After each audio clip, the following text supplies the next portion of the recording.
Okay,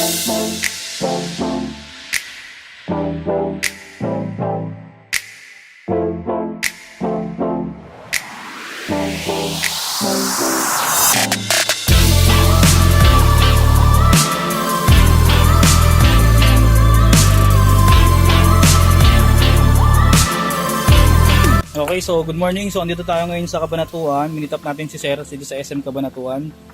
Kinabitan natin yung Ford Ranger niya ng ng DD5 na Z50. 1 gig na memory card tsaka yung hardware kit. Yan, hardware kit to. Yan. Hardware kit. So yung hardware kit kasi ngayon DD5, ganito na yung dulo.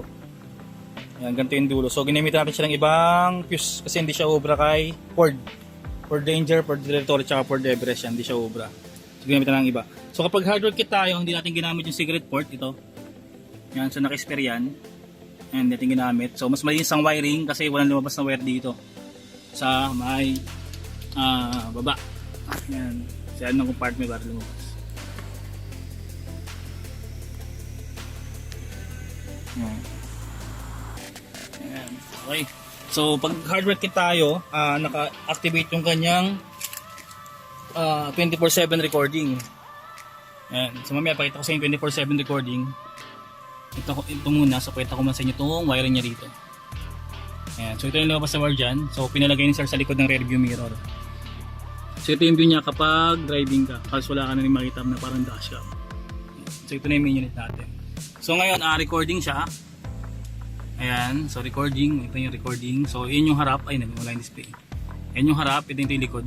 Ayan. So sa likod, ang mounting ng likod natin ay dun sa header ng passenger sa likod. Ayan. So ang kuha niya ay yung backload tsaka yung event sa likod. Ganyan yung setup kapag mga pick up. Ayan. So try natin patayin para makita niyo yung parking mode niya. Patayin natin. Ayan.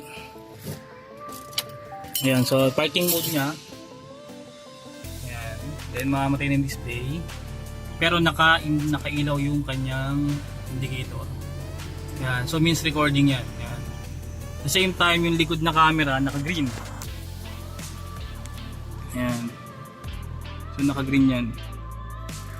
Yan. So ibig sabihin gumagana yan, nagka-function, nag-record yan. So yan yung kanyang parking mode.